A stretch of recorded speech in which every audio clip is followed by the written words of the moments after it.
I do not chase money. I command money, and everywhere I go, money looks for me. That is the law. You have been running in circles after what should be running after you. Today, I will show you how to turn the chase around. In this message, I will teach you how to command money with the authority of spirit so that it follows you instead of fleeing from you. You will learn why chasing and worrying repel it, and how speaking with dominion draws it. You will see how fear shuts the door, and how the right decree flings it wide. And before we are done, you will have words of power to speak that make money follow you everywhere, swiftly, surely, and under grace. I know many of you have prayed for money and seen no answer. You have repeated affirmations until your lips were dry, and still the purse stayed empty. You have chased opportunity until you are weary, and still the door would not open. You wonder, why do others speak and see results while I speak and see nothing? The answer is simple. You have been chasing instead of commanding. The universe does not answer to pursuit, it answers to authority. And when you stop running and begin speaking as one who already owns the kingdom, then money stops fleeing and begins to follow. Today I will show you how to take that position of dominion so that money cannot resist you. In the next 2 hours, I will open to you the law that makes money follow you. I will show you the difference between begging and commanding, between fear and faith, between doubt and certainty. I will tell you stories of those who turned last coins into overflowing purses, who blessed small sums and saw great sums appear, who stopped chasing and watched money chase them. I will give you the exact words to speak, the exact decrees that set the law in motion, and I will expose the traps that have kept you poor, the careless words that have turned money aside. Stay with me, for I will show you not only how to call money, but how to make it follow you everywhere, until you can say with certainty, where I go, money goes. Where I stand, money stands. Where I move, money follows. Here is something most people completely miss, and it is the reason they never see the money they long for. They chase it. They run after it as beggars running after crumbs in the street, and in doing so, they drive it away. For whatever you chase flees, whatever you beg resists, whatever you fear hides. That is why so many spend their days toiling and their nights worrying. And still the purse stays empty, still the door stays shut, still the opportunity passes by. They think they are pursuing money, but in truth, they are commanding it to run. Their very fear is a decree, their very struggle is a command, their very begging is a word that money obeys, and the word is, flee from me. But hear me. Spirit does not answer pursuit. Spirit answers command. The Bible says in Isaiah, "Concerning the works of my hands, command ye me." It does not say, beg me. It does not say, run after me. It does not say, cry out in fear, and maybe I will pity you. It says, command. Command with the authority of one who knows his right. Command with the certainty of one who knows the law. Command with the dominion of one who knows he is a child of God. When you stop running, when you stop trembling, when you stop chasing, and instead stand still and speak the decree, the whole universe begins to rearrange itself to obey you. Let me give you the proof. A woman once came to me in great distress, facing a lawsuit of $3,000. She had no way to pay. She begged, she wept, she feared, and of course, the more she begged, the farther the supply seemed to flee. I told her, God is your supply, and there is a supply for every demand. Stop begging, start commanding. Together we spoke the word. I give thanks that she receives $3,000 at the right time, in the right way.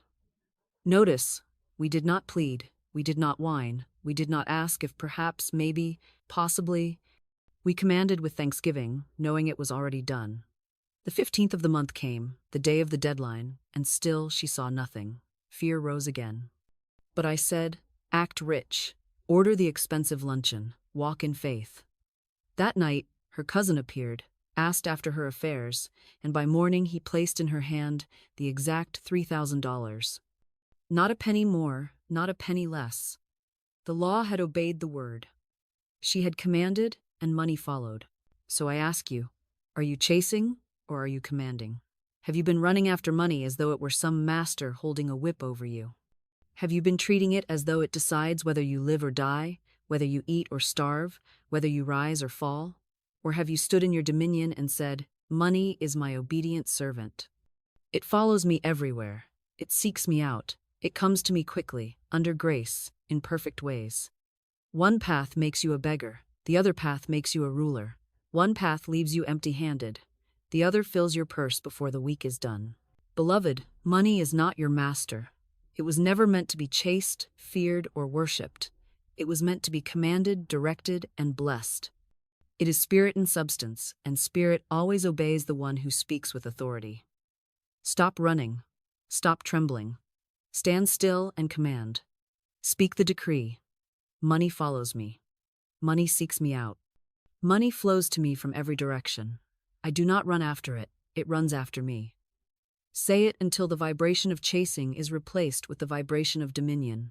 Say it until your subconscious stops imagining you running and begins to see money running after you. Say it until your very tone changes, for the tone of fear drives money away, but the tone of command makes it follow.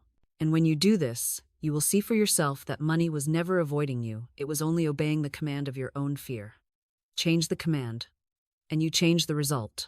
Stop chasing, and you will see money begin to chase you. What I am about to reveal may sound so simple that the reasoning mind laughs at it, and yet it is the most powerful truth in all the world. Your word is your wand. With it, you draw what you desire out of the invisible into the visible. With it, you command substance to take form. You call supply into manifestation. You summon money to follow you as surely as a shepherd summons his sheep. Every word you speak is a decree, and the universe obeys it without argument. It does not weigh your sentence to see if you were serious or joking. It does not pause to ask if you meant it or not. It only records and obeys. That is why I tell you, speak not one careless word, for your tongue is the scepter of your world, and with it you rule or you ruin. I once knew a woman with only $2 left. To her eyes, the purse was nearly empty. But I told her, bless it, for your word can multiply it. Speak the decree, for your word is your wand. She did so. She declared, this is the magic purse of spirit. It can never be depleted. As money goes out, money comes in, under grace, in perfect ways. It is always full, crammed, jammed, bulging with supply. She said it with joy. She said it with power. She saw in her imagination bills and checks flowing in. And soon after, she received a gift of $6,000. $2, by the wand of her word, became 6,000. Do you see? The purse did not multiply by chance. It obeyed the word. Now, think for a moment of your own speech. How often have you said, I can't afford it? How often have you sighed, money slips through my fingers? How often have you joked, I'll end up broke? Those words are wands too, but poisoned ones. They paint pictures of lack in the subconscious, and the subconscious, faithful servant that it is, carries them out. Then you meet those very words in your experience, and you call it fate. But it was never fate, it was your wand at work. You had only to change the word to change the picture, and the picture would have changed the result. Beloved, the subconscious has no humor. It takes every word at face value. Say, I'm sick to death of this place, and it may begin to write sickness into your body. Say, I can't stand this bill, and the bill grows heavier. Say, I always lose money, and money hears the command and obeys by leaving. But say, I am a magnet for divine supply, and supply begins to flow.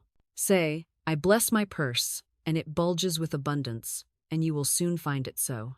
Say, money follows me everywhere, swiftly and freely, and you will begin to see money turning corners, crossing streets, finding you in unexpected ways.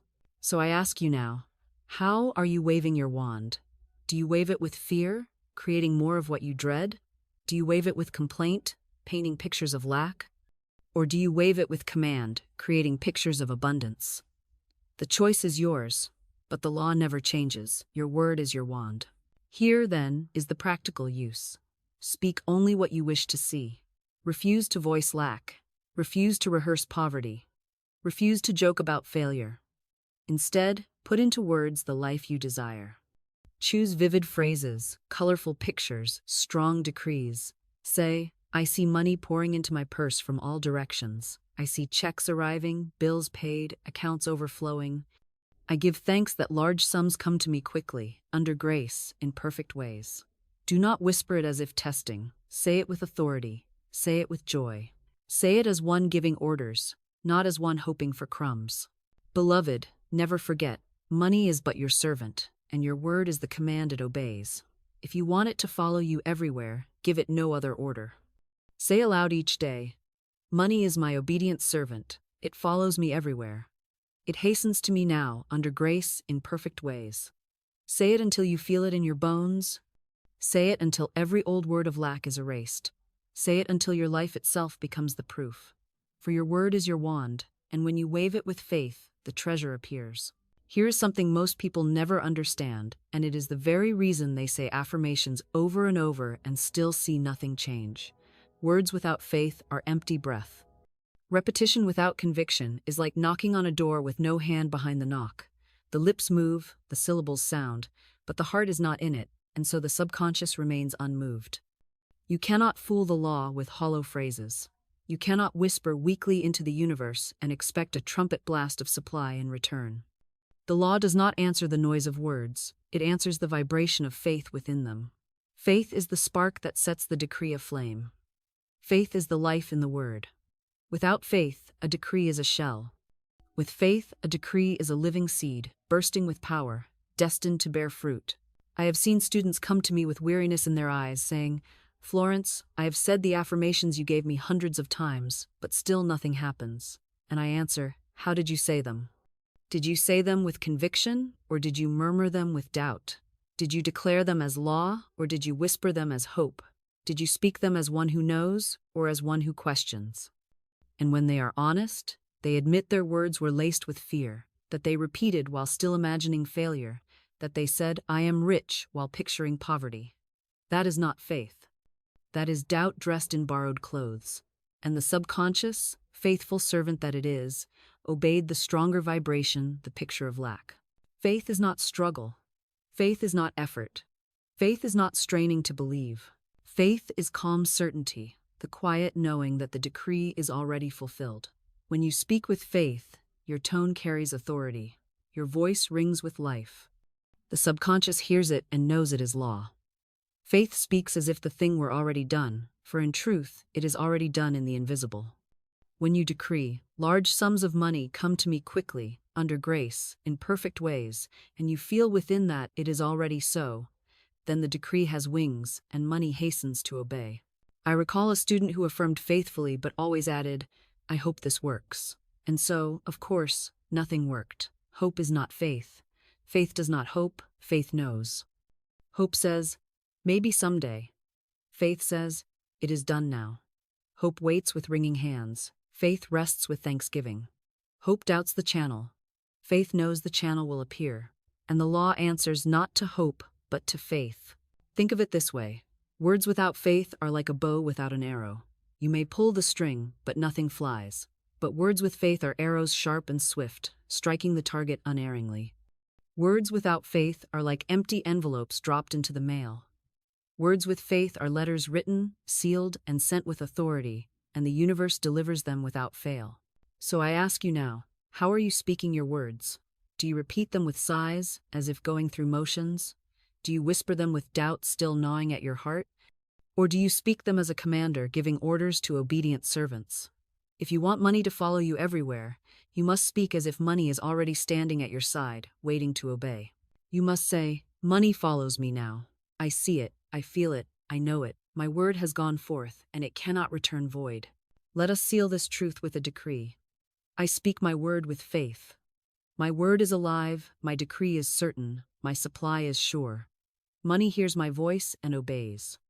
It follows me everywhere, swiftly and freely, under grace, in perfect ways. Speak it until you feel the vibration of certainty rise within you. Speak it until the doubt falls silent and the faith sings alone. For faith is the breath of life in the word, and when the word is alive, the universe must obey. Here is a truth that few realize until it is explained to them plainly. Many of you are not living by the words you speak today, but by the words you spoke years ago. You are walking in the shadow of old decrees. You are surrounded by the harvest of phrases uttered long ago, perhaps forgotten in your mind, but not forgotten in your subconscious. For the subconscious is like a phonograph, always recording, never missing a word, never forgetting a tone. It records every careless phrase, every idle joke, every muttered complaint, and then it plays them back into your affairs as faithfully as a disc spins back the song carved upon it. It does not ask if you meant them. It does not question if you are serious or jesting. It simply obeys. That is why so many live in conditions they cannot trace to their current thoughts. They are living in the groove of old words, old fears, old jokes. I once knew a woman who often said, laughing with her friends, "I'll end up living in a trunk." She thought it was clever, thought it was harmless, thought it was only a jest. But the subconscious did not laugh. It recorded. And when the circumstances of her life unfolded, she literally found herself living in a trunk. The groove had been cut, and the record played. I knew another who said repeatedly, "I'm sick to death of this house." In time, her body reflected sickness, for the subconscious heard only "sick to death." These are not coincidences, beloved. These are proofs of the law. Every word is a seed, and the subconscious is a fertile soil that never refuses the planting. That is why it is not enough to speak new words of abundance. You must also smash the old records. You must declare the false grooves erased, the wrong songs silenced, the destructive decrees demolished. For if you do not, you may continue to see old harvests springing up even as you plant new seeds. The subconscious does not know time. It does not say, "This word was spoken 10 years ago, so it no longer matters." It says, "This word is alive, this decree is in effect, this groove is still playing, and it will play until you stop it. But thank God there is a way to stop it. You can speak a stronger word, a living decree that breaks the old record and writes a new one. I give you this formula. I now smash and demolish every untrue record in my subconscious mind. They return to the dust heap of their native nothingness, for they came from my own vain imaginings. I now make my perfect records through the Christ within, records of health, wealth, love, and perfect self-expression. Say it with force, say it with authority, say it until you feel the old grooves breaking. Every false phrase, every word of lack, every joke of failure will be shattered, and in their place new grooves will be cut, grooves of abundance, grooves of joy, grooves of supply. So I ask you, what old words are still ruling your life? Can you hear them if you listen? Do you catch yourself repeating phrases like, "I can't afford it," "I never get ahead," "Something always goes wrong"? Those are grooves, beloved, and they are still playing unless you smash them. Do not delay another day. Do not excuse them as habit. Erase them now, replace them with decrees of abundance.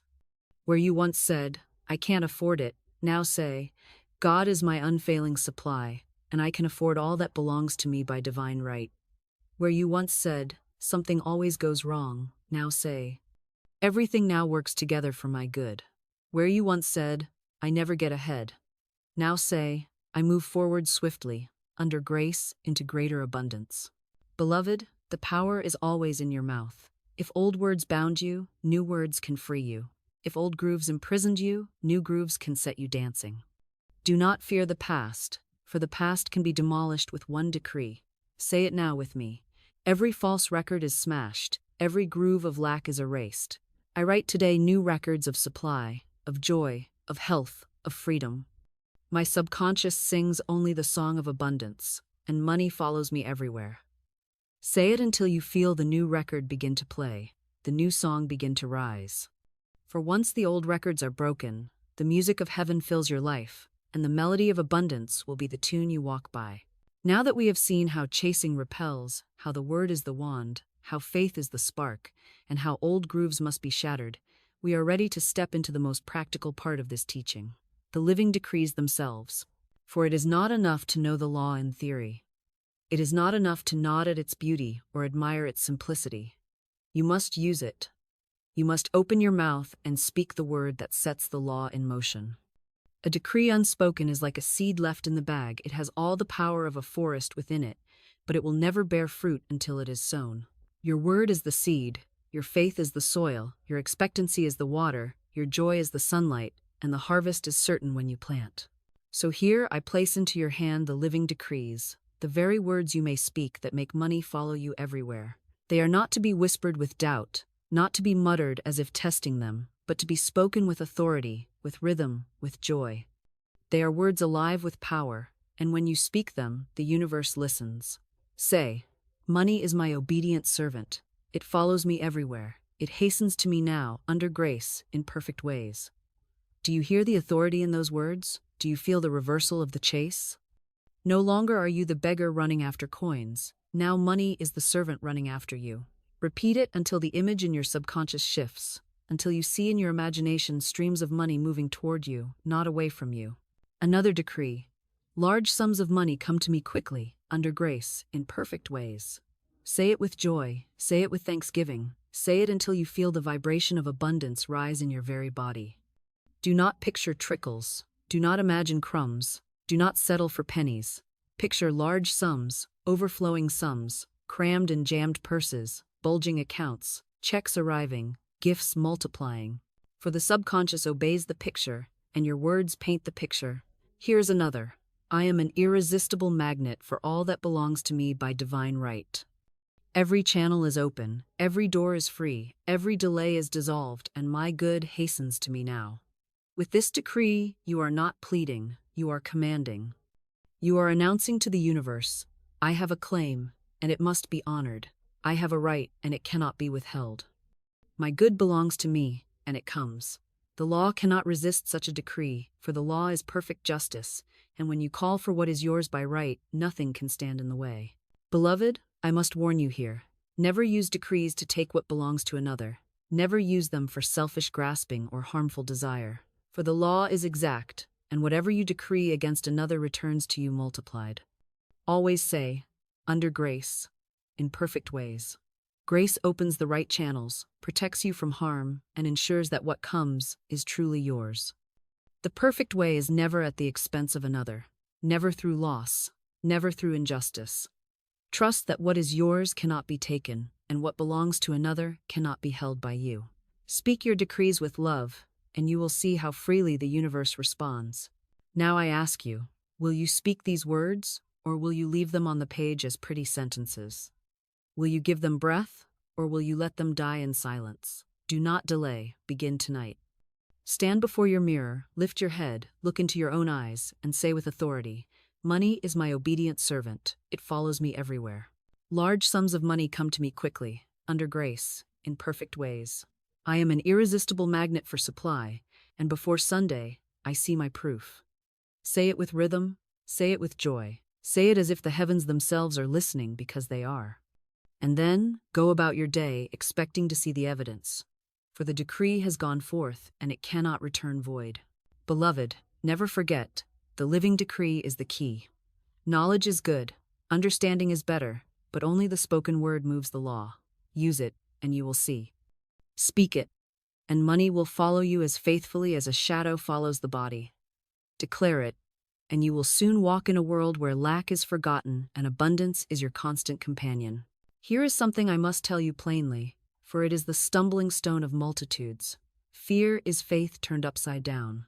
Fear is not a harmless feeling, not a passing mood to be excused or indulged. Fear is creative power misused. Fear is inverted faith, faith in evil instead of good, faith in failure instead of success, faith in loss instead of gain. When you fear, you are not idle, you are decreeing. You are painting pictures in the subconscious, and the subconscious, ever faithful, will reproduce those pictures with absolute accuracy. That is why Job declared, "The thing I greatly feared has come upon me." He was not cursed by chance. His fear was faith gone crooked, and the crooked faith brought forth its crooked harvest. I once knew a man who feared a rare disease. It was so rare that physicians scarcely encountered it, and the odds of his meeting it in his lifetime were next to nothing. Yet he fed that fear. He read about it, he spoke of it, he imagined its symptoms, he dreaded its shadow. Day by day he rehearsed the picture in his mind. He was certain in his dread, and certainty is the essence of faith. And in time, he manifested the very disease he had feared. He died not because chance struck him down, but because his own inverted faith created the condition. This is the exactness of the law. It does not ask if the picture is good or evil, joyful or dreadful. It only knows to reproduce with precision the image most deeply impressed. Beloved, this is why I tell you that fear is your greatest enemy. Fear is the counterfeit of faith. Fear is the thief of supply. Fear is the shadow that bars the door. When you fear that money will not come, you are decreeing lack. When you fear that bills will not be paid, you are decreeing debt. When you fear that failure is near, you are decreeing defeat. And the law, obedient to your decree, answers without fail. Do you see now why so many chase money in vain? Their lips speak affirmations, but their hearts vibrate fear, and the heart's vibration cancels the lips' decree. But the good news is this: fear can be replaced. For fear is only misplaced faith, and what is misplaced can be corrected. Withdraw your attention from the fear, and it withers. Pour your attention into faith, and it grows. You cannot fight fear directly, for wrestling with it only strengthens it. The way to banish fear is to replace it with a stronger vibration. When the whisper comes, "What if the money does not appear?" answer it at once with a decree. "Why are ye fearful, O ye of little faith? My supply is certain. My good is here now, under grace, in perfect ways." When the shadow says, "What if I fail again?" answer with, "I cannot fail, for God never fails. I am led in triumph always." When the worry asks, "What if the bill cannot be paid?" reply with laughter, "This bill is paid in full, under grace, in perfect ways." I tell you, laughter is a sword against fear. When you laugh at it, you rob it of its power. Fear cannot live in the presence of joy. So when fear comes knocking, answer with a smile, with a laugh, with a decree. Do not let it take root, for once it takes root, it grows swiftly. Pluck it up while it is still a seed, and replace it with the seed of faith. So I ask you, what have you been fearing? Have you feared poverty and found your purse empty? Have you feared rejection and met it again and again? Have you feared illness and seen symptoms appear? Do not condemn yourself for it, but see clearly what has happened. Your fear was faith inverted, and it brought forth what it pictured. Now, turn it right side up. Take the same power and aim it at abundance, at health, at joy. Say with me, "I refuse to fear. I have faith only in good. My good cannot be withheld. My supply cannot be delayed. I laugh at fear, for it is nothing. I live in faith, and faith draws abundance to me now." Speak it until you feel it. Speak it until the shadow fades. Speak it until your very bones vibrate with certainty. For when faith has replaced fear, nothing can stop money from following you.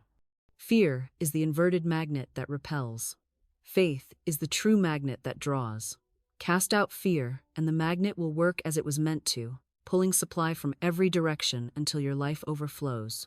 Here is something that may seem foolish to the reasoning mind, but it is the very doorway to miracles. You must act as if your good is already in hand. You cannot say one thing with your lips and then live the opposite with your steps.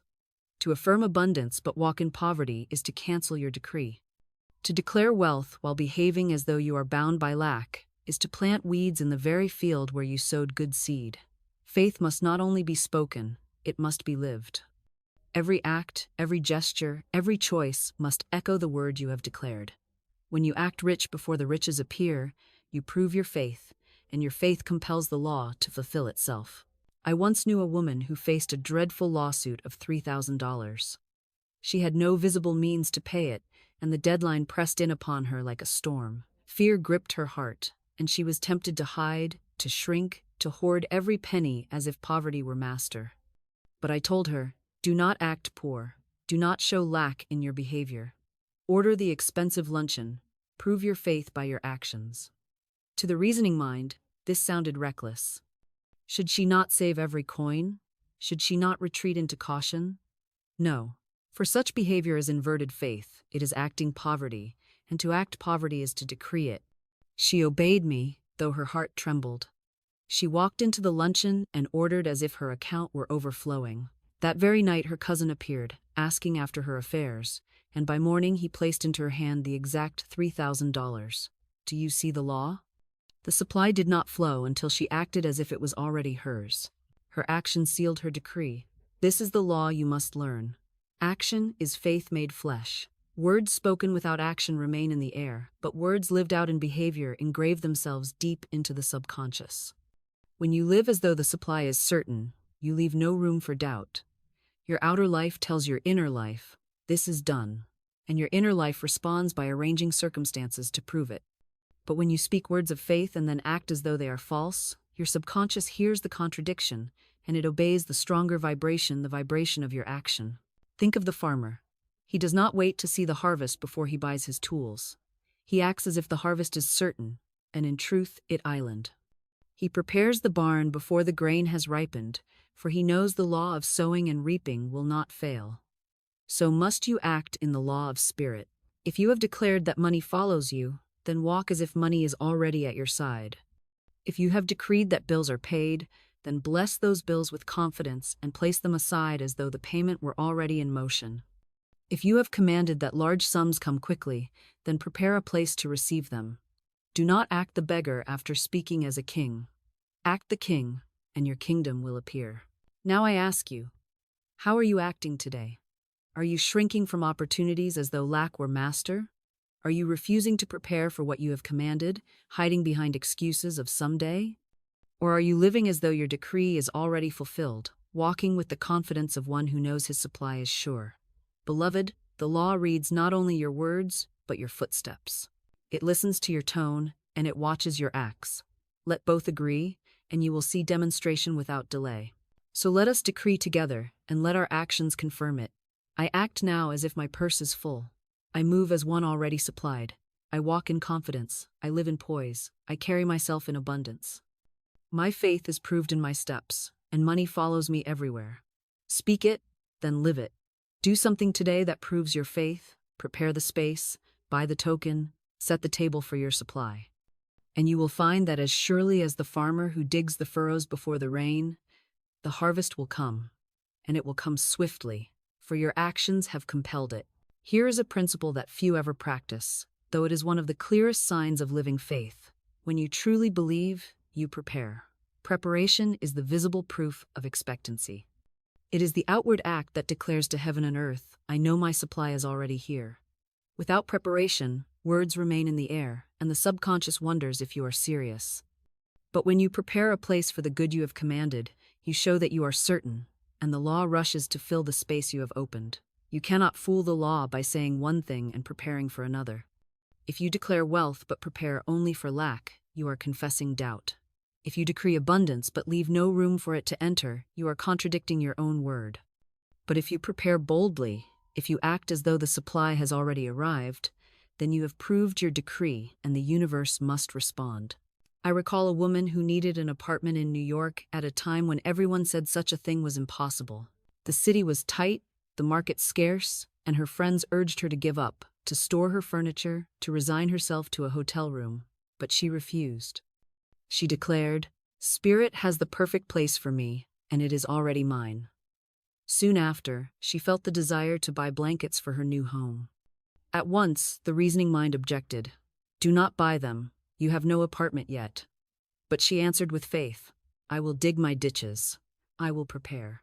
She bought the blankets, acting as if the apartment were already hers. Shortly thereafter, an apartment appeared as if by miracle, and though more than 200 applicants desired it, it was given to her. Why? Because her preparation had proved her decree. She had made room, and the law rushed to fill it. This is the lesson. If you want money to follow you everywhere, you must prepare for it. Do not decree supply, and then leave your purse in disorder.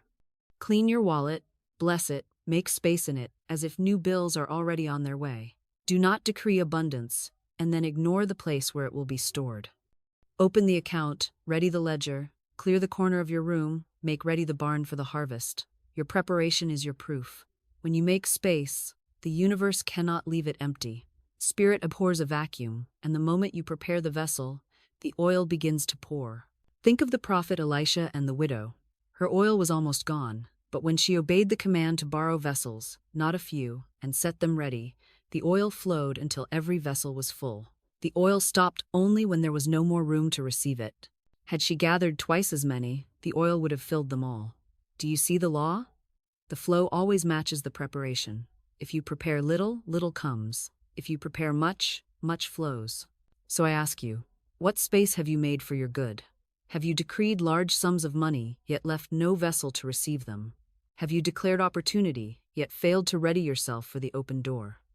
Have you spoken of abundance, yet still arranged your life as if lack is your portion? Beloved, the law will not pour new wine into old bottles. You must prepare new bottles, and then the wine will come. Let us decree together. I prepare now for the abundance I have commanded. I open every channel. I clear every space. I ready every vessel. I act as one already supplied. I dig my ditches, and the floods of wealth shall fill them. Before Sunday, I see my proof, for my preparation has compelled my demonstration. Speak it and then act it. Do not let this day end without making some practical preparation, even a small one.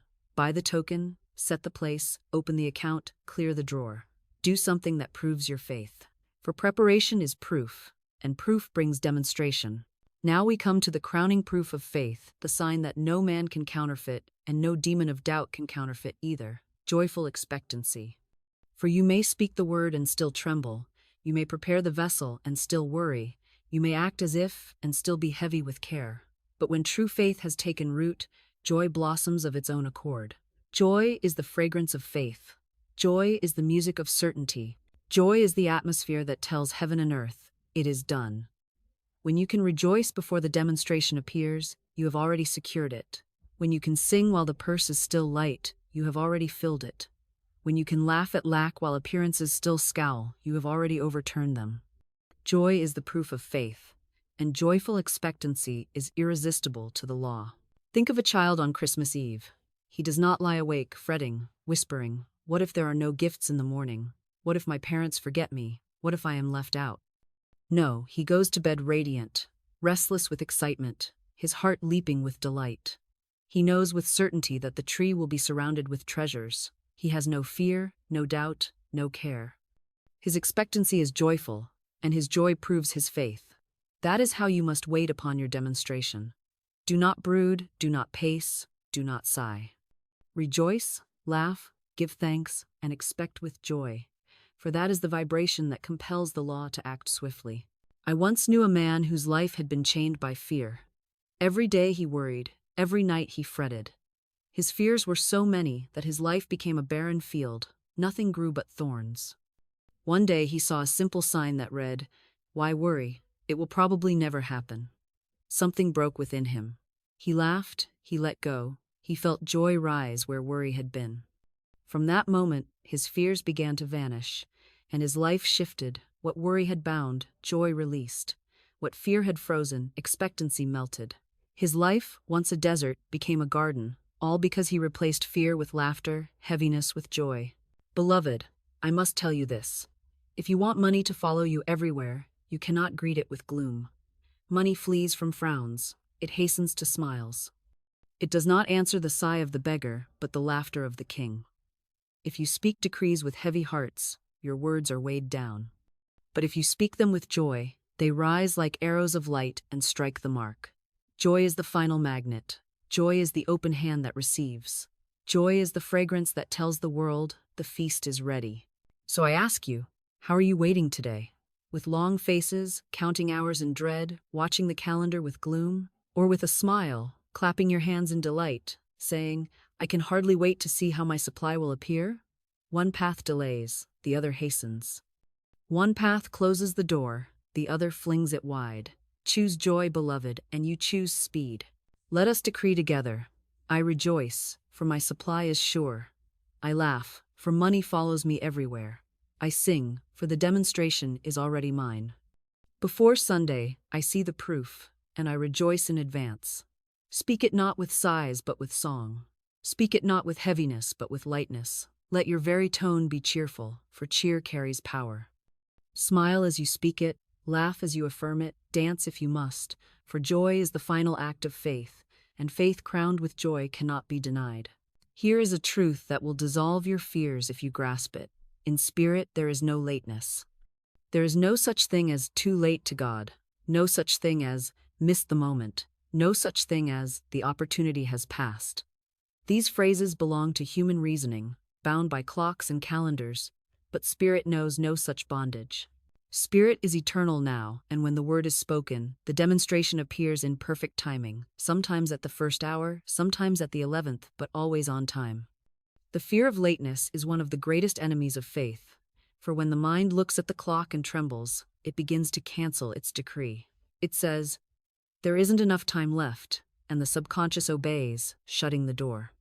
But when you lift your eyes from the clock and declare, "God is never too late," the channel is freed and the supply flows. I recall a man who proved this law in dramatic fashion. He needed $50,000 for his business, and the deadline was fixed. He had tried every visible channel. The bank had refused him, investors had turned him down, and friends could not help.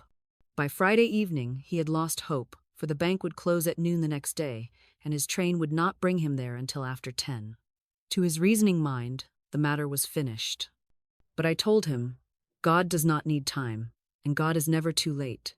With him, all things are possible. He clung to that, though weakly. When he arrived at the bank on Saturday morning, he was met with surprise. The loan was granted with ease, and the money was in his hands before the noon hour struck. Think of it 15 minutes before the deadline, and the supply was delivered. Not a moment too soon, not a moment too late, but exactly when needed. This is how the law works. It does not fail. It does not miss. It arrives at the appointed time, even if to your eyes it seems the very last moment. Beloved, I must tell you this so you never forget. Lateness is an illusion.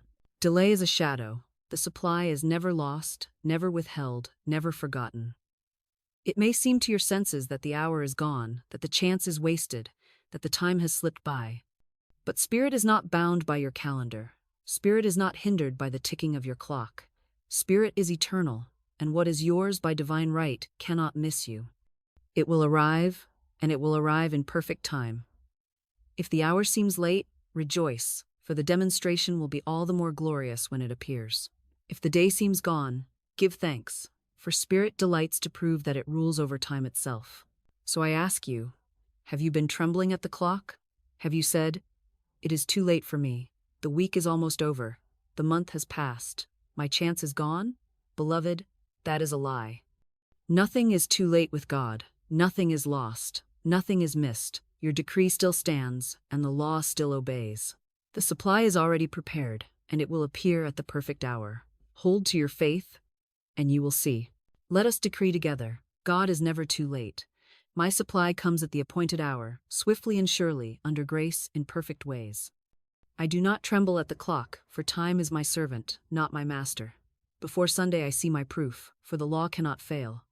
Say it until you feel the weight of fear lift from your heart. Say it until the ticking of the clock loses its power.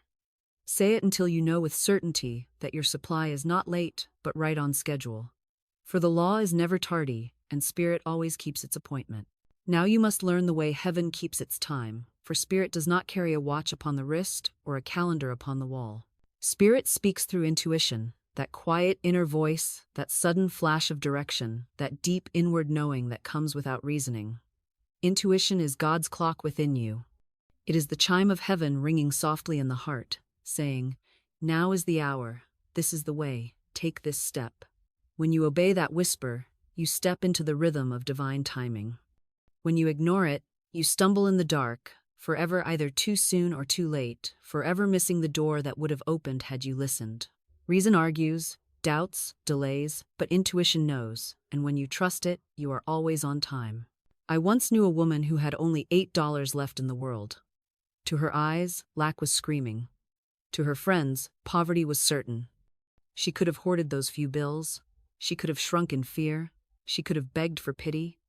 But instead, she listened for the still small voice within. And a hunch came an urge, a pull, a quiet direction that made no sense to the reasoning mind. It told her to step forward in faith, to release, to act boldly. She obeyed. That obedience opened the door, and soon thousands of dollars came to her through channels she never could have foreseen. If she had ignored the hunch, if she had waited for reason to approve, she would have missed the miracle. But because she obeyed the clock of heaven, she stepped into perfect timing, and her supply flowed. This is what I want you to see. The universe is always speaking. The divine plan is always unfolding, but it does not shout. It does not argue. It whispers. It nudges. It flashes. Intuition is not panic, not fear, not agitation. Intuition comes with peace, with quiet certainty, with a sense of rightness. Fear says, "Hurry, or you will lose." Intuition says, "Step now, and the way will open." Fear says, "You cannot." Intuition says, "This is the way." You must learn to tell the difference. And the difference is simple. One voice rattles you, the other steadies you. One voice confuses, the other clarifies. One voice depresses, the other lifts. When you follow the lifting voice, you follow the clock of Spirit. and you arrive at the door exactly when it swings open. Beloved, have you not felt those nudges before? The thought to make a call, the urge to walk a certain street, the sudden idea to speak to a stranger, the quiet push to take a step that seemed small? And when you obeyed, did you not find that it led to opportunity, to blessing, to provision? That is no accident. That is the clock of heaven. And how many times have you ignored such nudges, brushed them aside, listened instead to fear or reason, only to discover later that you had missed the very channel you were asking for? That too is no accident. Disobedience to intuition always costs demonstration, but obedience always brings supply. So I ask you now, will you begin to honor this inner clock? Will you stop worshiping the hands of the watch and start listening to the whisper in the heart? Will you stop bowing to appearances and start obeying the divine direction that comes from within? If you do, you will never again be too late or too early. You will always be on time, for the spirit within you keeps perfect time. Let us decree together. I am divinely sensitive to the voice of intuition. I obey instantly the guidance of spirit. I do not argue, I do not delay, I do not doubt. I hear the whisper, and I move. And as I move, doors open, channels clear, supply flows. Before Sunday, I follow my hunches, and they lead me straight to my abundance. Say it until you feel the peace of certainty settle upon you. Say it until fear has no more hold. Say it until you can trust that every step you take is in rhythm with the music of heaven. For intuition is God's clock, and if you follow it, you will never miss your appointment with prosperity. Here is something that will astonish you if you have never practiced it. Vague words bring vague results, but definite words bring definite results. The universe does not answer to someday. Someday is a fog with no boundary, a mist with no door, a field with no harvest. Someday never comes, for it is always floating just beyond reach. That is why so many keep waiting and never receiving. They say, someday I'll be prosperous, someday money will come, someday my life will change. But the subconscious, faithful recorder that it is, takes the word literally. It says, yes, someday, and it keeps your good forever postponed. The law fulfills exactly what you decree, and if you decree vagueness, you reap vagueness. But if you fix a definite point, if you say, before Sunday, my supply appears, you have set a magnet, you have planted a stake, you have given the universe a container to fill. This is why I give you the Sunday proof. It is not because Sunday has magic in itself, but because a fixed time galvanizes faith. When you declare, by Sunday, I see the evidence, you close the door to wandering. You refuse delay. You draw the invisible into a frame, and the frame pulls the picture into visibility. I have seen this law work again and again. A woman once came to me with a need, and I told her, fix the date, declare it. She did, and though appearances fought her, the supply appeared on the exact day. Another time, a student refused to fix the time. She said, it will come when it comes. Months passed, nothing appeared. Only when she drew the line and said, by the 15th, this matter is settled, did the law move. On the very morning of the 15th, the demonstration arrived.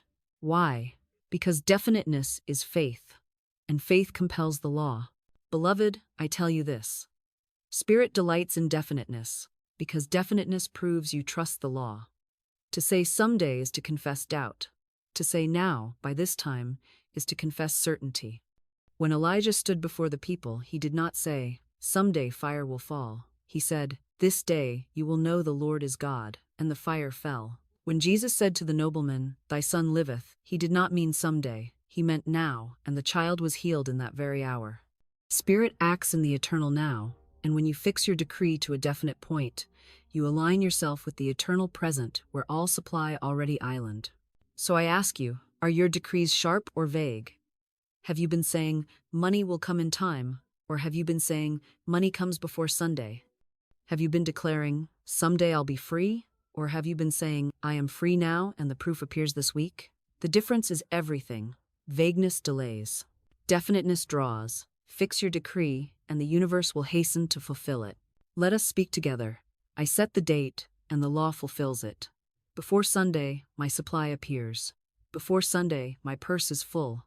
Before Sunday, I hold the proof in my hand. My decree is certain, and my word is law. Say it with conviction. Say it with joy. Say it until the very air around you vibrates with expectation. For once the date is fixed in faith, the demonstration must meet it. The universe will move heaven and earth, men and women, circumstances and channels, to fulfill the decree. Beloved, remember this. Spirit is never late, but it also delights to prove it is on time. When you fix your decree, you call the invisible into the visible, and the visible must obey. Do not drift in someday. Step into this day, and you will see the miracle. Now let me speak to you about one of the most misunderstood aspects of the law, the place where so many falter and lose their demonstration what seems like delay. For you may decree with authority, you may fix your date with certainty, you may act as if and prepare your vessels. And yet the outer supply may not appear exactly as you pictured it, exactly in the form you expected, exactly on the channel you had imagined. In that moment, the temptation is strong to despair, to cry, "The law has failed, God has forgotten me, my word has returned void." But I tell you, the law never fails, God never forgets, and the word never returns void. What you call a delay is often not a denial, but a redirection. It is the greater good arranging itself, the perfect channel preparing itself, the higher outcome taking shape. If you resist, if you cling, if you demand that it come in only one way, through only one door, by only one hand, you may shut yourself out of the very blessing that is even now approaching. That is why I say to you, practice non-resistance. I once knew a woman who was consumed with longing for a certain man. She prayed, she affirmed, she decreed, she clung with all her might, saying, "He is mine, he is my husband, he is my destiny." But he did not return. She wept. She thought her affirmations had failed. She thought God had denied her. I told her, release him, do not resist. Say, this or something better. Let divine selection choose for you. She resisted, she argued, she said, but he is the one. Yet finally she obeyed. She released. She stopped clinging, she stopped resisting, she stopped demanding. And soon after, another man entered her life, one far more suited to her, one who loved her deeply, faithfully, and truly. In time, she rejoiced, for she saw clearly that the first man would have brought sorrow, but the second brought joy. What she had called delay was in truth divine protection. What she thought was a closed door was in fact the opening of the right door. Beloved, you must learn this lesson if you would walk in freedom. Resistance is bondage. Non-resistance is power. When you resist appearances, you give them strength. When you fight the shadow, you make it solid. When you demand that your good must come in only one way, you choke the channel. But when you release, when you say this or something better, you open all channels. You free the law to move in ways beyond your reasoning. You allow the greater good to appear, often far beyond what you asked or thought. Jesus said, "Resist not evil." He did not mean to lie down in weakness. He meant, do not fight appearances, do not cling to shadows, do not give energy to what is false. Stand still, speak the decree, and let Spirit work its perfect work in perfect time. So I ask you, where have you been resisting? Have you clung to one channel saying, it must come through this person, this job, this door? Have you looked at delay and cursed it, saying, my good has not come, I am forgotten? Or will you release and say, I do not resist. My good comes swiftly, in perfect ways, through perfect channels, and if one door closes, another opens wider. One path brings strain and sorrow. The other brings freedom and demonstration. Let us decree together, I resist nothing, I cling to nothing, I fear no delay. Every seeming setback is a setup for greater good. Every closed door is the opening of a larger one. I let go, and Spirit reveals the perfect channel. Before Sunday, I see my proof, and it comes easily, freely, joyfully, under grace. Speak it until you feel the tension drain from your body. Speak it until your heart is calm. Speak it until you can bless even what looks like delay, knowing it is only the perfect way being prepared. For when you cease resisting, the law moves swiftly, the channel opens, and abundance flows. Now that you have seen how the law of timing works, that Spirit is never late, that intuition is the divine clock, that setting a date pulls supply into form, and that even apparent delay is perfection in disguise, let us go deeper still. For there are inner enemies that, if left unchallenged, will block every channel, dam every stream, and keep money from following you no matter how many decrees you speak. And the first and greatest of these enemies is fear. Fear is the giant that stands in the road. Fear is the robber that breaks into your house. Fear is the voice that says, "It will not work, you will fail, you will lose." And I tell you plainly, fear is not harmless. Fear is not a passing mood. Fear is inverted faith, faith misused, faith aimed at the wrong target. Faith is creative, and so is fear. Faith says, only good can come, and good appears. Fear says, evil is on the way, and evil appears. Faith draws supply, fear drives it away. That is why fear is the first enemy you must conquer. For as long as it lives in your heart, your decrees are mixed, your words are weakened, and your demonstration is delayed. I once knew a man who lived in constant dread. He worried over his health, his work, his future, until worry became his very breath. Every day he expected calamity, and every day calamity seemed to find him. His fears shaped his path as surely as his feet walked it. One day he saw a sign in a shop window that read, "Why worry? It will probably never happen." That simple sentence struck him like a hammer upon stone. He laughed, and in that laughter, something broke. He began to see that fear had no real power except the power he had been lending it. From that day forward, he resolved to stop feeding his fears. He turned his mind instead to faith, and slowly, the calamities ceased, the shadows lifted, and his life changed. The change was not in fortune alone, but in his own heart, for once fear was cast out, the law could move freely. Beloved, you must understand, fear is like a shadow cast upon a wall. It seems large, it seems powerful, it seems unbreakable. But when you turn to the light, the shadow vanishes, for it has no substance. Fear is nothing but faith misdirected. If you fear poverty, you are exercising faith in poverty, and so poverty answers. If you fear sickness, you are exercising faith in sickness, and sickness appears. If you fear failure, you are exercising faith in failure, and failure comes. Withdraw your faith from fear, and fear dies at once. Replace it with faith in God, faith in good, faith in supply, and you will see abundance rush in where once there was lack. So I ask you, what are you fearing today? Are you fearing that the money will not come by Sunday? Are you fearing that your bills will remain unpaid, that your purse will remain empty, that your demonstration will not appear? If you are, then you are already shaping the very thing you dread. Cast it out now. Do not reason with it, do not wrestle with it, do not feed it with attention, replace it. When fear whispers, answer with decree. When dread rises, laugh and declare the opposite. Say, there is nothing to fear, for God is my supply, and his supply is endless. Money follows me everywhere. I live in abundance now. Let us decree together. I cast out fear, for fear is a lie. I place my faith only in good, and good alone appears. I laugh at fear, and it flees. I know my supply is certain, my money is sure, my demonstration is at hand. Fear has no place in me, for perfect love casts out fear.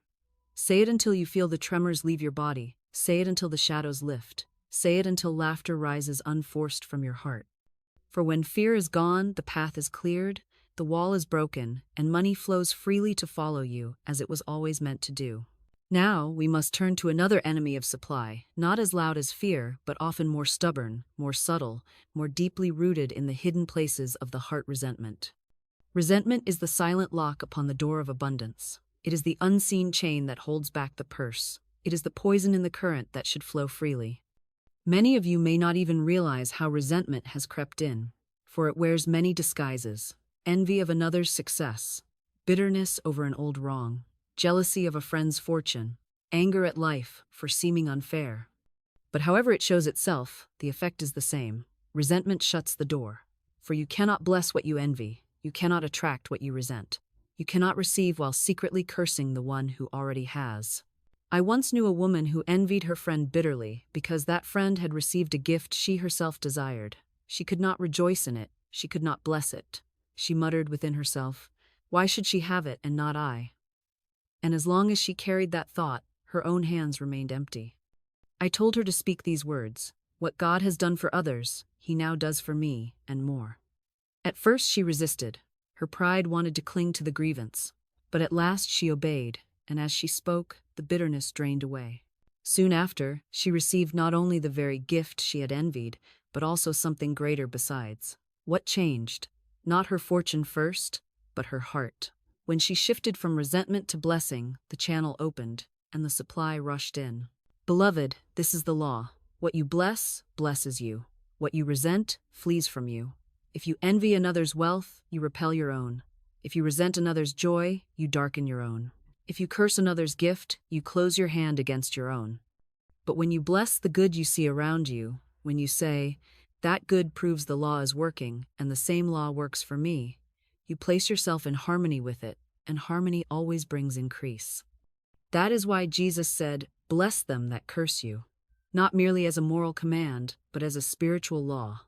Blessing dissolves the chains, blessing frees the current, blessing turns the key in the locked door. So I ask you, whom have you been resenting? Is there someone whose name, when spoken, makes your heart grow heavy? Is there a friend, a rival, a family member whose success stings you, whose prosperity makes you bitter? Is there someone from the past whose wrong you still rehearse, whose shadow you still carry? If so, then know this: they are not blocking your supply. Your resentment island, release them, and you release yourself. Bless them, and you bless yourself. Forgive them, and you fling wide the doors of your own abundance. Let us speak the decree together. What God has done for others, He now does for me, and more. I bless every gift, I bless every fortune, I bless every success, for it proves that abundance is everywhere. I hold no resentment, no envy, no bitterness. My heart is clean, my channel is open, my purse is filled, my supply flows. Say it until you feel the chains loosen. Say it until you can see another prosper and rejoice instead of grieve. Say it until you can bless without effort, knowing that their good in no way diminishes yours, but proves the same law that is working in your favor. Beloved, never forget, resentment shuts the door, but blessing swings it wide. Envy binds, but rejoicing frees. Bitterness poisons, but forgiveness heals. If you would have money follow you everywhere, remove this enemy from your heart. Replace every grudge with blessing, every jealousy with gratitude, every resentment with rejoicing. Do this, and you will see how swiftly the current flows, how quickly the supply comes, how freely the doors open. For the universe has no limits, and when your heart is clear, it pours its riches without measure into your life. Now, beloved, let us go still deeper. For resentment not only shuts the door but grows into something even heavier. When it is not uprooted, it grows into unforgiveness. And unforgiveness is a chain, a weight, a clog in the pipes of your abundance. You may speak all the decrees of prosperity, you may command with power, you may even prepare and expect with joy. But if you harbor unforgiveness, if you nurse an old injury, if you carry in your heart the memory of a wrong as a weapon to wound again and again, you have placed your own hand upon the valve of your supply and turned it shut. For the law is exact. As long as you bind another in your mind, you are bound yourself. As long as you hold another in debt to you, you hold your own blessings in debt, unable to pay. That is why Jesus said, "Forgive, and ye shall be forgiven." Forgiveness is not sentiment. Forgiveness is not weakness. Forgiveness is release, and release is power. I once knew a woman who suffered from a painful skin disease that no doctor could cure. Her finances were in ruins, her affairs tangled, her body tormented. As I listened to her, I discerned the hidden cause. She was full of resentment against a former friend who had wronged her years before. She thought of it daily, she rehearsed it, she repeated it, she nursed it like a wound she refused to let heal. And so, her subconscious was clogged with bitterness, and the bitterness expressed itself in her body and in her purse. I told her plainly, "You must forgive, you must release, you must bless her and set her free, or you will never be free yourself." At first she resisted, for her pride clung to the grievance. She said, "But she does not deserve it. She never repented, she never asked forgiveness." I answered, "It is not for her sake, but for yours. You do not forgive to excuse her. You forgive to release yourself." At last, she obeyed. She spoke the words of forgiveness.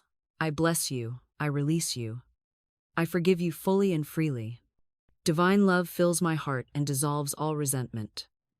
She repeated it until her heart softened, until the bitterness drained away. And when she truly released, her healing began. The disease vanished, her body grew strong, her finances shifted, new opportunities came. What no medicine and no effort could do, forgiveness accomplished. For once the clog was removed, the river flowed again. This is the law. Unforgiveness is a debt you hold against yourself. Every time you refuse to release another, you hold yourself in bondage. But when you forgive, you cancel the debt, you free the channel, you open the floodgates, and through those gates rush health, joy, and prosperity. That is why I say, forgiveness is the golden key. It unlocks the treasure house of heaven. So I ask you, whom are you still holding prisoner in your heart? Who rises before your mind with anger, with bitterness, with the sting of an old wrong? Is it a parent, a partner, a friend, a stranger? Is it an employer, a debtor, a rival? Whoever it is, know this. They are not bound, but you are. And you can be free this very moment, if you will forgive. You do not need their apology, you do not need their change, you do not need their approval. You need only release them in your heart. Say, I forgive you, I bless you, I set you free, and in doing so, I set myself free. What God has done for others, He now does for me and more. Say it until you feel the weight lift, until the chains break, until your heart is light. Let us decree together. I fully and freely forgive everyone who has ever harmed me, consciously or unconsciously. I release them, I bless them, I set them free. As I do this, I free myself. Divine love now floods my heart, clears every block, dissolves every grievance, and opens wide the channels of my prosperity. My good flows freely, my money follows me everywhere, and nothing can hold it back. Say it with sincerity, say it until you feel the peace of release. Say it until joy rises where bitterness once lay. For when forgiveness is complete, abundance is immediate. The law has no more obstruction, and the supply rushes in like a river, unblocked, unstoppable, overflowing. Now, beloved, let us turn to another enemy of your abundance, one that often wears the mask of reason, one that slips in quietly after you have spoken your decrees, one that whispers in the shadows when you least expect it. That enemy is doubt. Doubt is the thief that robs the harvest even after the seed has been sown. Doubt is the blight that withers the crop just as it begins to sprout.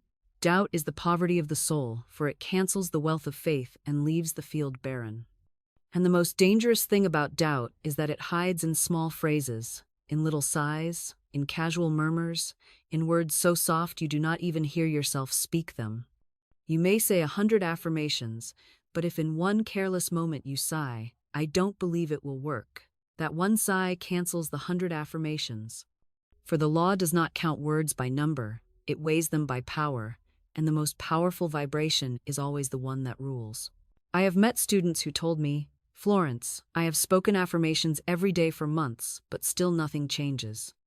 And when I listened closely, I found that though their lips said, I am rich, their hearts whispered, but maybe not. Their tone carried hesitation, their eyes carried worry, their posture carried defeat. They said the words, but they said them as if testing, as if hoping, as if waiting for proof before they believed. And the law answered not to their words, but to their doubt. For words without conviction are shells, but words spoken with certainty are seeds full of life. You must understand, doubt is not harmless. Doubt is a decree in itself. When you say, maybe it won't come, the subconscious hears, it won't come. When you say, I hope so, but I'm not sure, the subconscious hears, I'm not sure. Therefore, it is not. When you say, I've tried before, and it didn't work, the subconscious hears, it will not work now. And being a faithful servant, it obeys. That is why James wrote, Let not that man think he shall receive anything of the Lord, speaking of the double-minded man who wavers between faith and doubt. For the double-minded man is like a wave of the sea, tossed to and fro, never steady, never sure, never settled. And the law cannot deliver to such a man, for the channel is open one moment and closed the next. Beloved, this is why I urge you to guard certainty as the most precious treasure you possess. Do not let doubt enter your mind unchallenged. Do not let it whisper without reply. Do not let it find shelter in your heart. When the thought of doubt rises, answer it instantly with a decree. Say, Get thee behind me, for my good is certain. My word has gone forth, and it shall not return void. I am supplied now, under grace, in perfect ways. When the shadow of hesitation falls upon you, declare, I do not waver, I do not tremble, I do not doubt. I know, I trust, I see, I receive. And keep declaring until certainty returns. Think of certainty as a lamp in your hand. The light shines as long as the flame is steady. But if you let in doubt, it is like a wind that blows against the flame. Let it blow long enough, and the flame dies, leaving only darkness. But guard the flame, shield it, feed it, and it will grow into a fire that no wind can quench. That is the fire of unwavering faith, and it lights the path for money to follow you. So I ask you, have you been double-minded? Have you spoken the decree in the morning and canceled it with doubt by night? Have you affirmed riches with your lips but sighed poverty in your heart? If so, do not condemn yourself, but change it now. Cast out the doubt and replace it with certainty. Say aloud with me, I do not doubt. My decree is certain, my word is law. Money follows me everywhere. Large sums of money come to me quickly, under grace, in perfect ways. Nothing can stop it, nothing can delay it, nothing can cancel it, for the law cannot fail. Say it until you feel the ground of your being steady beneath you. Say it until you know that you know that you know. For once certainty is established, doubt is powerless. And when doubt is powerless, poverty is powerless. And when poverty is powerless, abundance flows without resistance, following you as faithfully as a shadow follows the body. Now, beloved, having cast out fear, having dissolved resentment, having loosed forgiveness, and having banished doubt, there may still remain before you what seem to be great walls, immovable barriers, ancient structures built of years of false belief, race thought, and appearances. They tower high in your imagination, whispering, you cannot pass, you cannot enter, you cannot receive. These walls are not of stone or brick, but they seem just as solid. They are the voices of family sayings, the grooves of old traditions, the heavy inheritance of a world that believes in lack. They are the repeated phrases of poverty, the collective belief in struggle, the constant hum of money is hard, money is scarce, money does not last. You may have smashed your own records, but still you feel the weight of the race mind pressing against you like walls on every side. And here's the truth. Those walls cannot be climbed, cannot be reasoned with, cannot be carried stone by stone. They must be smashed. They must be demolished by the trumpet blast of a bold decree. Think of the story of Jericho. The walls stood mighty and tall, impossible to breach by human strength. Yet the command was not to batter them with hammers, not to undermine them with spades, not to climb them with ladders. The command was to march, to sound the trumpet, and to shout. And when the shout came, the walls fell flat. This is the picture of divine law. Your walls of lack, your walls of delay, your walls of impossibility cannot stand against the shout of faith. When you decree with power, when you lift your voice in certainty, when you shout your command, the vibrations of truth shatter the false structures, and they crumble into dust. I once gave a student this decree: the walls of lack and delay now crumble away, and I enter my promised land under grace. She repeated it daily, not timidly, not mechanically, but with power, with rhythm, with certainty. Within a short time, every obstruction in her affairs vanished. Opportunities that had been closed opened suddenly. Money that had been delayed came swiftly. She walked into her promised land, just as the decree declared. The walls had fallen, not by effort, but by the power of the spoken word. Beloved, this is what you must learn. Do not waste your strength trying to chip away at appearances with reasoning. Do not waste your days measuring the size of your barriers, tracing their history, or describing their weight. That is useless labor, and it only makes them seem more real. Instead, lift your voice and decree their destruction. Speak with authority. The walls of lack and delay crumble away now. I enter my promised land of abundance, under grace, in perfect ways.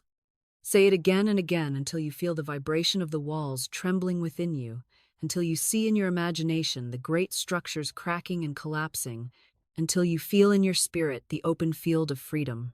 So I ask you, what walls stand before you now? The wall of debt?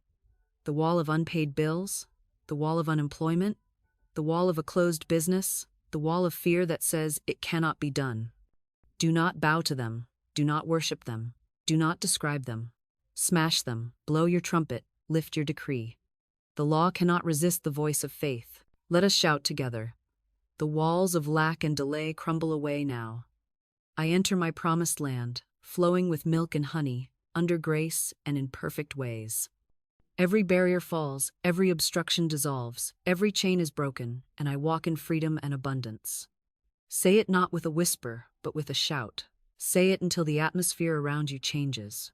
Say it until you feel yourself marching into the land of promise, the land of plenty, the land where money follows you as a faithful servant. Beloved, never forget, no wall is higher than your decree, no barrier stronger than your word, no delay longer than your faith. The spoken word is dynamite, and when charged with faith, it explodes the false structures of lack and leaves nothing but open ground for your harvest. Shout, and the walls will fall. Command, and the barriers will vanish. Decree, and you will walk into your promised land, supplied, enriched, overflowing. Now, beloved, we have torn down the walls that block the stream, and we stand before a great mystery, the secret door of abundance.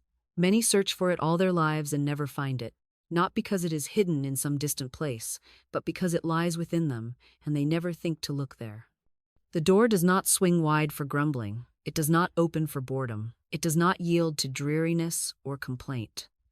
The door opens only to joy, to enthusiasm, to genuine interest in what you are doing. For interest is the magnet that draws supply. Interest is the spark that lights the fire. Interest is the key that turns the lock. Where there is no interest, there is no life. Where there is no life, there is no demonstration. But when you are alive to your own path, fascinated with your own work, thrilled by your own steps, the door opens and abundance rushes through. I remember the story of Jim Tully, a man who began his life as a tramp, wandering the roads, sleeping under hedges, living from hand to mouth.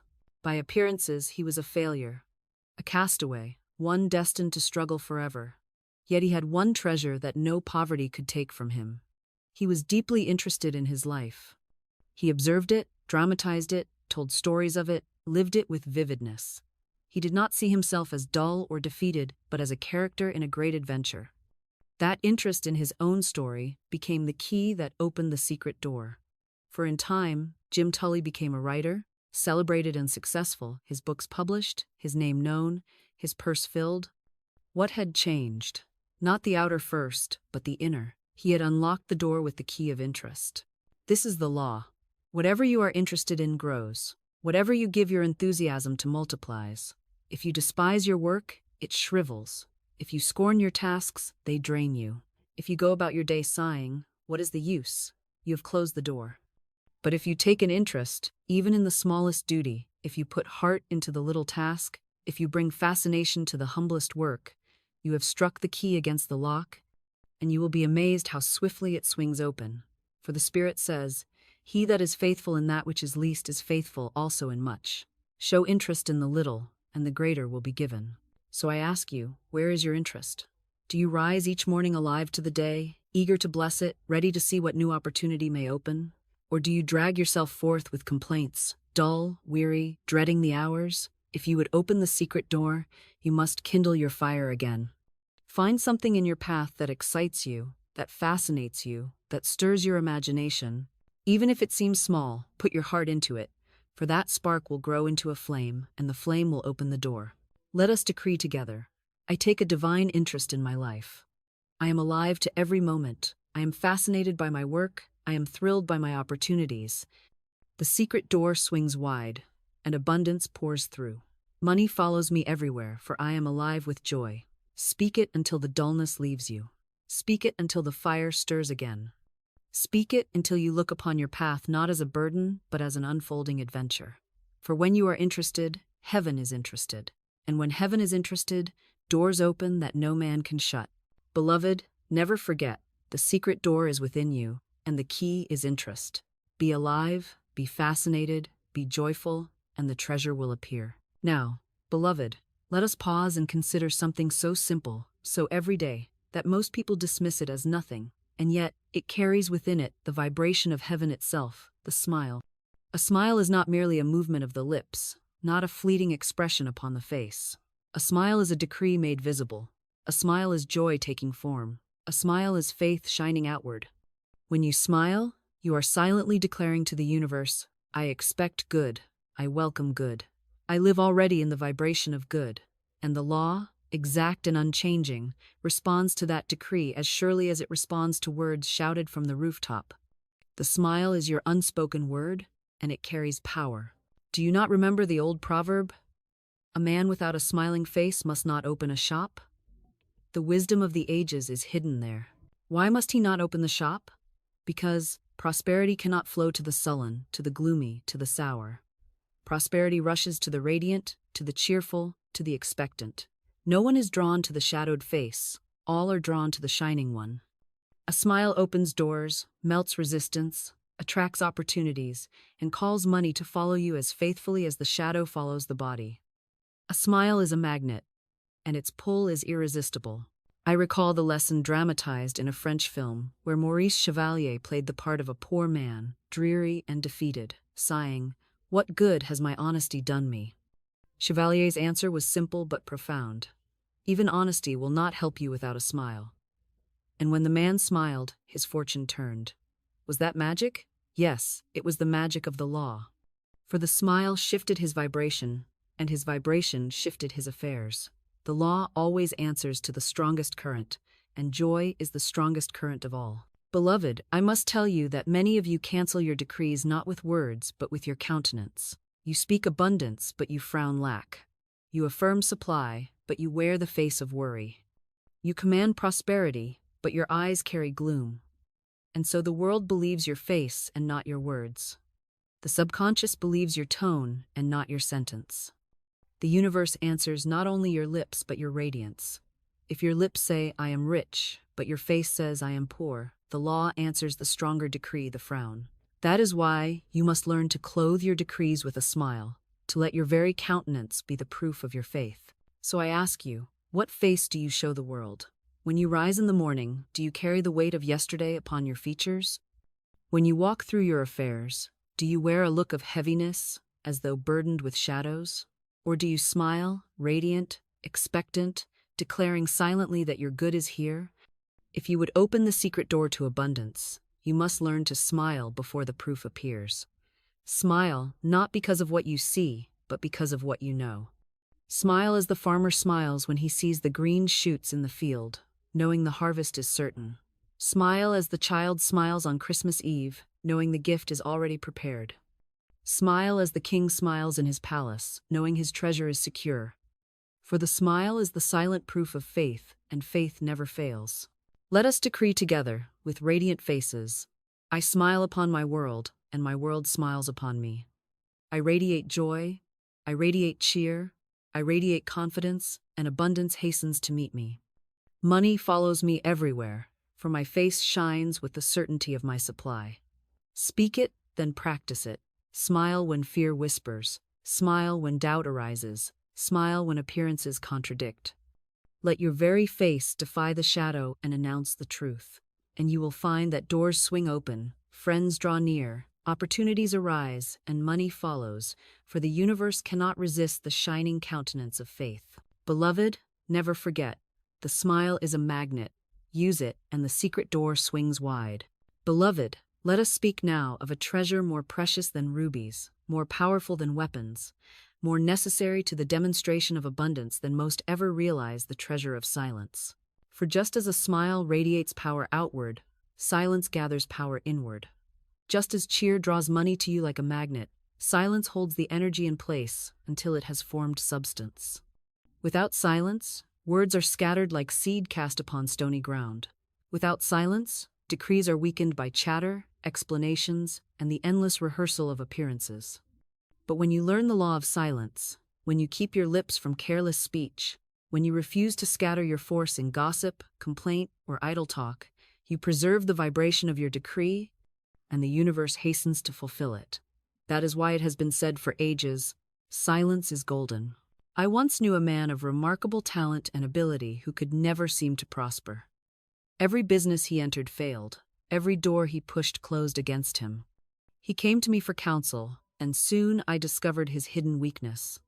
Each evening when he returned home, he would sit with his mother and aunt and pour out the story of his day. He would speak of every hope, every fear, every disappointment, every detail. They listened eagerly, and he thought he was easing his burden, but in truth he was scattering his energy, draining his force, repeating and re-impressing upon his subconscious the very failures he wished to erase. His tongue betrayed him. I told him plainly, If you wish to succeed, you must keep silent. Stop discussing your affairs. Stop scattering your forces. Stop voicing your doubts. Speak only the decree, and then hold your tongue. He obeyed. His mother and aunt were dismayed at the sudden quiet, but within weeks his fortunes turned. He secured a position at $100 a week, and soon it rose to $300. What years of effort could not do, silence accomplished in a short time. Beloved, this is the law. What you speak, you strengthen. If you speak your fear, you strengthen fear. If you speak your worry, you strengthen worry. If you speak your poverty, you engrave poverty deeper. That is why so many cancel their own decrees. They affirm abundance in the morning, then complain of lack by afternoon. They decree riches, then rehearse their debts to a friend. They proclaim prosperity, then explain in detail why they are still poor. The subconscious hears the second word and obeys it, for it is reinforced by emotion, by tone, by repetition. And so, the first decree is nullified. Do you see how important silence is? Once you have spoken the word of truth, you must seal it with silence, letting the seed grow in the dark soil of the subconscious until it bears fruit. Think of the farmer. He plants his seed, and then he leaves it. He does not dig it up every day to see if it grows. He does not shout his doubts into the furrow. He plants and then keeps still, knowing the law of growth will not fail. So it is with your decrees. Plant them with authority, then guard them with silence. Speak only words that add strength. Refuse to rehearse the old story. Refuse to scatter your force in chatter. Refuse to give your sacred decrees to the careless ears of doubters. Hold your tongue, and you will hold your power. So I ask you, have you been scattering your force? Have you told your troubles to every passerby, only to wonder why they persist? Have you spoken your decrees with one breath and canceled them with the next? If so, learn the golden lesson. Keep silence. Guard your word as treasure. Speak only to affirm, never to complain. Share only with those who can believe with you, never with those who would sow doubt. Let us decree together. I speak only words of power. I refuse to scatter my forces in idle talk. My word is law, and once spoken, I keep silence while the law fulfills it. I am strong, I am steady, I am certain. My decree grows in silence, and abundance flows to me swiftly. Say it until you feel the weight of your words increase. Say it until silence no longer feels like emptiness, but like power. Say it until you know that your stillness is not weakness but strength.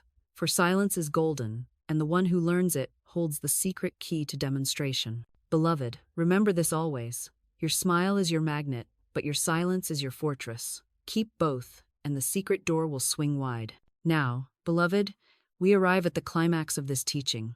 For all that has gone before the command, the faith, the expectancy, the clearing of fear and resentment, the guarding of silence, all of it leads here, to the utterance of the living word. For the decree itself is your open sesame. The treasure is not locked against you by steel or stone. The vault of heaven is not sealed with iron bars.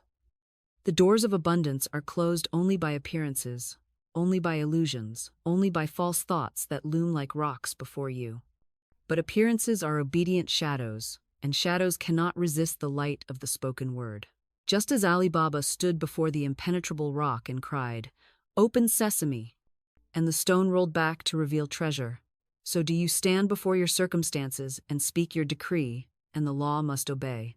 It is not muscle that opens the way, not toil that parts the stone, not strain that breaks the seal, but the password of faith spoken aloud. I have watched students try every other path. They scheme, they struggle, they batter themselves against obstacles. They exhaust their strength climbing and pushing, only to remain outside the door. And then, in the moment they lift their voice in command, the barriers dissolve as if they had never been. For the law does not yield to effort but to authority. When you decree, you give the universe its instruction, and the universe hastens to obey.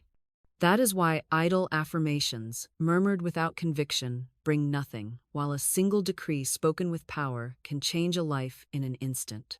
I recall a student who was hemmed in on every side by debt, delay, and disappointment. She felt as if she stood before a high wall, stretching left and right with no door in sight. I gave her this decree: the walls of lack and delay crumble away, and I enter my promised land under grace, in perfect ways. She spoke it not once, but daily, and each time she said it, she felt the vibration of truth growing stronger. Within weeks, the walls of her affairs dissolved. The debts were paid, the delays vanished, new channels opened, and she walked in freedom. The decree had been her open sesame, and the vault of abundance swung wide. Beloved, I must impress this upon you. The decree is not begging, the decree is not hoping, the decree is not asking timidly if perhaps your good might be granted. The decree is command, the decree is authority, the decree is law. When you speak it, speak as a king giving orders, not as a beggar pleading for crumbs. Speak as one who knows that heaven itself stands behind your word. Speak as one who understands that the subconscious has no choice but to obey. Speak as one who recognizes that God himself has said, "Concerning the works of my hands, command ye me." Do you hear it? Command, not plead, not doubt, not beg, command. So I ask you, what rock stands before you today? Is it the rock of debt, the rock of delay, the rock of lack, the rock of despair? Do not waste your time chiseling at it with effort. Do not stand before it weeping. Do not sit in its shadow sighing. Lift your voice and give the password. Cry aloud. Open sesame. The walls of lack and delay crumble away now. I enter my promised land under grace, in perfect ways. Say it until you feel the rock tremble. Say it until you see in your inner vision the stone rolling back. Say it until you know that behind the barrier lies treasure already prepared for you. For the decree is the key, and the key always fits. Let us shout it together. Open sesame, my good appears now. The doors swing wide, the channels flow, the treasure is revealed. Money follows me everywhere, swiftly, surely, freely, under grace, in perfect ways. Say it with joy. Say it with certainty. Say it until you feel the vibration of heaven answer. For when you speak the decree, the universe listens, and when the universe listens, it obeys. Beloved, never forget this truth. The treasure is not locked, it only waits for the word. Speak it, and it appears. Command it, and it follows. Decree it, and it becomes flesh. The password is always in your mouth, and when you use it, no rock, no wall, no barrier can stand. Beloved, we have walked together through the great laws of abundance, and now we stand at the place where word and life must become one. You began this journey perhaps weary, perhaps chasing, perhaps begging and pleading, perhaps with lips that spoke faith while the heart still whispered fear. You began perhaps carrying the heavy weight of old words, false grooves, idle jokes, hidden resentments, unforgiveness, doubt, shadows that barred the way. But now you know better. You know that money does not lead you, you lead it. You know that money is not your master, it is your servant. You know that money does not need to be hunted down, it must follow you. You have seen the law in action. Your word is your wand. Your faith is the breath of life in that word. Your expectancy is the magnet that draws. Your timing is set by heaven's clock, and every block, fear, resentment, doubt, unforgiveness, can be shattered by decree. You have seen that the smile draws, that silence preserves, that interest unlocks, and that the decree itself is the open sesame that rolls back the rock and reveals the treasure prepared for you from the beginning.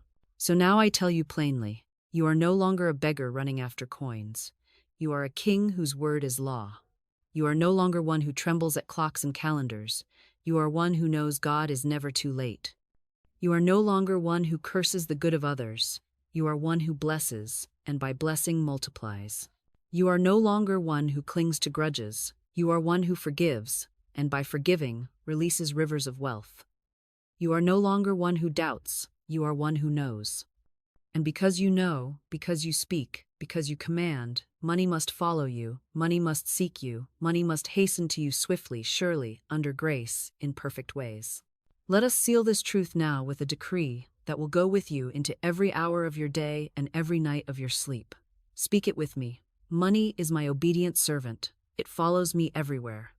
Large sums of money come to me quickly, under grace, in perfect ways. I am an irresistible magnet for all that belongs to me by divine right. The walls of lack and delay crumble away now, and I walk in my promised land of abundance. Before Sunday, I hold my proof in my hand, for the law cannot fail, and my word has gone forth. Speak it daily, speak it hourly, speak it until it is etched into your very soul. And as you speak, rejoice, For the decree is not a wish but a law, and the law must obey. And now, before we part, I open before you the path to the next revelation. For tonight you have learned how to command money to follow you everywhere. But there is still a deeper mystery, a forgotten code, a law almost hidden, the law of calling money by its name. For money, like a faithful servant, answers when it is called, but it must be called rightly. In my next message, I will reveal to you that forgotten word, that secret call, that ancient code that makes money answer as surely as a child answers to its mother's voice. Do not miss it. For if you have learned tonight to command, you will soon learn to summon, and when you know both, you will never lack again. So click now, beloved, and continue with me to the law of calling money by its name. For your harvest is not only near, it is here, and the next key will unlock it in fullness.